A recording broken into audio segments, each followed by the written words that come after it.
राधे कृष्ण दोस्तों। आज की कहानी का नाम है बदलाव।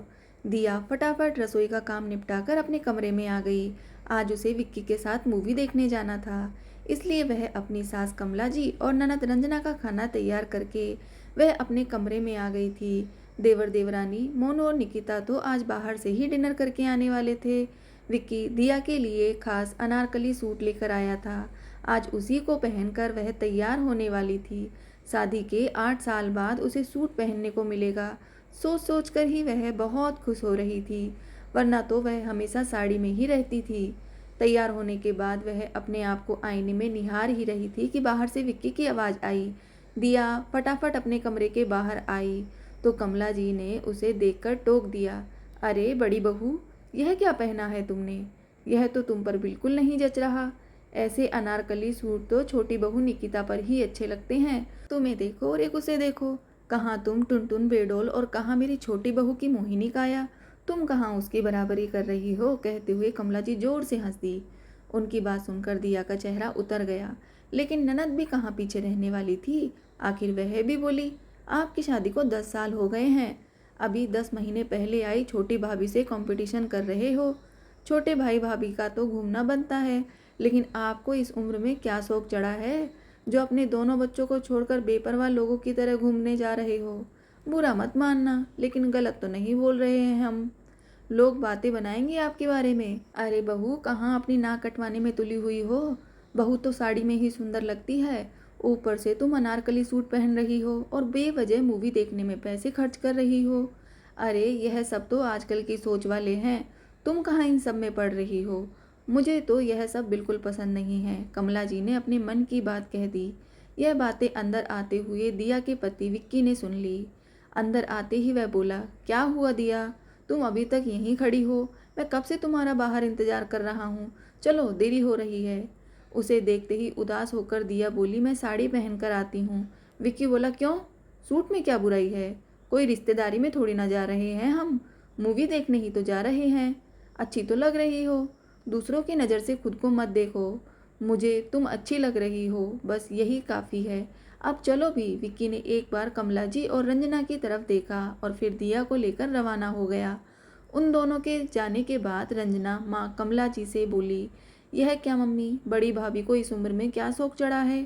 3 दिन की छुट्टी क्या पड़ी, अपने दोनों बच्चों को नानी के यहाँ भेजकर न्यूली मैरिड की तरह मूवी देखने चली गई, और भैया भी उन्हीं का पक्ष ले रहे हैं। रंजना की बातें सुनकर कमला जी बोली, बेटा खरबूजे को देखकर खरबूजा रंग बदलता है। अभी नई बहू को देख देख कर इन लोगों का सर आसमान में घूम रहा है। पर तू फिक्र मत कर, इन्हें ज़मीन पर लाना मुझे बहुत अच्छे से आता है। फिलहाल हम तो खाना खाते हैं। अभी दोनों माँ बेटी खाना खाकर उठी ही थी कि इतने में मोनू और निकिता घर आ गए। उन दोनों को देखकर रंजना बोली, अरे भैया भाभी, आप लोग इतनी जल्दी कैसे आ गए? आप लोग तो डिनर करने जाने वाले थे ना? उसकी बातें सुनकर निकिता गुस्से से मोनू की तरफ देखते हुए बोली, हाँ जाने वाले तो थे, लेकिन मोनू का पेट गड़बड़ हो रहा है, इसलिए उसने जाने से मना कर दिया। बोल रहा है कि घर का ही खाना खाएगा, इसलिए प्रोग्राम कैंसिल हो गया। उसकी बात सुनकर कमला जी बोली, हाँ तो गलत थोड़ी ना कह रहा है, जब पेट गड़बड़ कर रहा है तो बाहर का खाना कहाँ हजम हो पाएगा। हम लोग अभी खाना खाकर उठे हैं, इसलिए खाना तो ख़त्म हो गया। एक काम करो, तुम अपने लिए खाना बना लो। कमला जी की बात सुनकर निकिता चिढ़ते हुए बोली, मम्मी जी, भाभी को फ़ोन करके बोला तो था कि हमारे लिए भी खाना बना लेना, फिर हमारे लिए खाना क्यों नहीं बनाया? क्या तुमने भाभी को खाना बनाने के लिए कहा था, फिर भी भाभी ने खाना नहीं बनाया? यह तो गलत बात है। रंजना बीच में ही बोल पड़ी, अगर नहीं बनाया है तो क्या हुआ बेटा, तुम बना लो। मम्मी जी, मेरा मूड नहीं है खाना बनाने का, आप प्लीज़ भाभी को बोल दीजिए ना। अरे वह कहाँ खाना बनाएगी बेटा, वह तो अपने पति के साथ मूवी देखने गई है। कमला जी ने हाथ हिलाते हुए कहा। उनकी बातें सुनकर निकिता जोर से हंसने लगी। हे भगवान, यहाँ हम लोगों के प्लान कैंसिल हो रहे हैं और भाभी भैया के साथ मूवी देखने गई है। इस उम्र में उन्हें यह सब शोभा नहीं देता, घोर कलयुग है। सुनकर मोनू बोला, निकिता, भाभी के बारे में बात करने से अच्छा है कि तुम खिचड़ी बना लो। एक तो तुमने कितना लेट फ़ोन किया था, तब तक तो शायद भाभी खाना बना भी चुकी होंगी, ऊपर से उनकी पूरी बात सुनी भी नहीं। शायद इस समय तो वह भैया के साथ चली भी गई होंगी। अब बातें करने से अच्छा है कि जाकर खिचड़ी चढ़ा दो। हाँ हाँ, जा रही हूँ। अब तो खिचड़ी ही बनानी पड़ेगी, पर मैं अपने लिए पिज्ज़ा ऑर्डर कर रही हूँ। मुझे नहीं खानी है खिचड़ी। बड़बड़ करते हुए निकिता रसोई में चली गई और कुकर में खिचड़ी चढ़ा दी और वही किचन में खड़े खड़े अपने लिए पिज्ज़ा भी ऑर्डर कर लिया। थोड़ी देर बाद खिचड़ी बनकर तैयार हो गई और पिज्ज़ा भी आ गया। निकिता और मोनू ने अपना अपना खाना खाया और हॉल में सबके साथ बैठकर बातें करने लगे। रात को 9 बजे विक्की और दिया घर लौटे। विक्की तो सीधा अपने कमरे में चला गया, लेकिन दिया वहीं उन लोगों के साथ ही आकर बैठ गई। इतने में मोनू ने कहा, और भाभी, कैसी रही आपकी मूवी? सच बताना, पहली बार भैया के साथ मूवी देखने गई हो ना आप? तो कैसा रहा आपका एक्सपीरियंस? मोनू की बातें सुनकर दिया मुस्कुरा दी। सूट में देखकर निकिता चिढ़ते हुए बोली, क्या भाभी, आप तो साड़ी में ही अच्छी लगती हो। यह क्या पहन लिया आपने? आप पर बिल्कुल भी अच्छा नहीं लग रहा है। यह तो दुबली पतली लड़कियों पर ही अच्छा लगता है। निकिता की बात सुनकर दिया बोली, कोई बात नहीं निकिता, तुम्हें अच्छा नहीं लग रहा तो ना सही, पर मेरे पति को और मुझे तो अच्छा लग रहा है। बस वही काफ़ी है। कहकर दिया वहाँ से उठकर अपने कमरे में चली गई। भाभी को इस तरह जाता देखकर मोनू बोला, निकिता, सोच समझ कर बोला करो, भाभी तुमसे उम्र में कितनी बड़ी हैं। कहकर मोनू भी अपने कमरे में चला गया।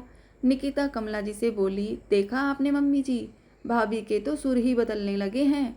उसकी बात सुनकर कमला जी बोली, हाँ, मुझे भी दिख रहा है। छोटी बहू आजकल बड़ी बहू के तौर बहुत बदलने लगे हैं। भूल गई है कि इस घर की बड़ी बहू है।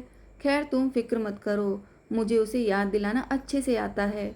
इतना कहकर सब अपने अपने कमरे में सोने चले गए। दूसरे दिन सुबह दिया उठकर अपने रोज के कामों में लग गई। नाश्ता तैयार हो गया तो सब लोग नाश्ता करने बैठ गए। रोज सबको नाश्ता खिलाकर खाने वाली आज उन लोगों के साथ ही बैठकर नाश्ता करने लगी। यह देखकर कमला जी बोली, अरे बहू, तुम कहाँ बैठ रही हो? हमें नाश्ता कौन परोसेगा? उनकी बात सुनकर दिया ने कहा, मम्मी जी, मैं नाश्ता डोंगे में भर कर ले आई हूँ। मम्मी जी, मैं नाश्ता डोंगे में भर कर ले आई हूँ। जिसको जो चाहिए यहीं से ले लेगा। फिलहाल मुझे बहुत भूख लग रही है। उसकी बातें सुनकर कमला जी का पारा चढ़ गया। देख रही हूँ बहू, आजकल तुम्हारे रंग ढंग बहुत बदलने लगे हैं। अपने आप को छोटी बहू के बराबर समझ रही हो। अरे वह तो बच्ची है, इसलिए नाश्ता करने बैठ जाती है, लेकिन तुम तो बड़ी बहू हो। बहू की तरह ही रहो, लोगों को बातें बनाने का मौका मत दो। उनकी बात सुनकर दिया बोली, इसमें गलत क्या है मम्मी जी? जब मैं इस घर में बहू बनकर आई थी तो मेरी उम्र आपकी छोटी बहू से 1-2 साल कम ही थी। तब भी आपके लिए मैं छोटी तो नहीं थी। मुझे पूरे घर की जिम्मेदारी दे दी आपने। आपने ही यह नियम बनाए थे ना कि सबके खाने के बाद खाना है, ससुराल में साड़ी के अलावा कुछ नहीं पहनना है, सबके उठने से पहले उठना है, सबके सोने के बाद ही सोना है, घर का सारा काम अपने हाथों से करना है, घर में कोई नौकर चाकर नहीं लगेगा। यह मूवी और होटल सब फालतू की सोच लिए हुए हैं, इनमें फालतू का पैसा खर्च नहीं करना। तो अब छोटी बहू पर यह नियम लागू क्यों नहीं है? उसकी बात सुनकर कमला जी तुनकते हुए बोली, अरे वक्त के साथ इंसान को बदलाव भी करना पड़ता है। जब तुम शादी होकर आई थी तो इस घर की इकलौती बहू थी, इसलिए तुम्हें हमने अपने हिसाब से रखा है। तो अब नई बहू तुम्हारे आने के 10 साल बाद इस घर में आई है, तो अभी क्या हम इस आधार पर ही चलेंगे, बदलाव नहीं करेंगे? सही कहा मम्मी जी आपने, वक्त के साथ बदलाव करना चाहिए और आप अब बहू के लिए बदल रही हो, यह बहुत अच्छी बात है। पर मम्मी जी, दिया भी तो आपकी बहू है। आप 10 साल बाद उसके लिए भी तो बदलाव कीजिए। उसे तो अभी भी आप 10 साल पुरानी बहू की तरह ही देख रहे हो।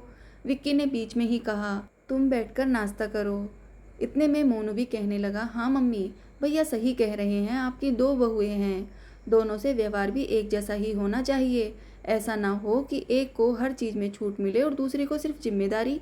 कई बार यह छोटी छोटी बातें ही घर के 2 टुकड़े कर देती हैं। अब तो कमला जी बिल्कुल चुप हो गई और चुपचाप अपना नाश्ता करने लगी। जानती थी कि विक्की गलत नहीं बोल रहा है, लेकिन अब तो मोनू भी साथ दे रहा है। अगर छोटी बहू को इतनी छूट दी है तो बड़ी बहू को नियमों में क्यों बांध रखा है? अब डील करनी ही पड़ेगी, अन्यथा घर की स्थिति और असामान्य हो जाएगी। आखिर अपनी इज्जत अपने हाथ में है, कहीं छोटे बेटे की बात सच ना हो जाए। आशा करती हूँ दोस्तों यह कहानी आप लोगों को अच्छी लगी होगी, और अगर कहानी अच्छी लगी है तो प्लीज़ वीडियो को लाइक, शेयर एंड सब्सक्राइब ज़रूर करना। धन्यवाद दोस्तों, मिलते हैं दूसरी कहानी में। जय श्री राधे कृष्ण दोस्तों।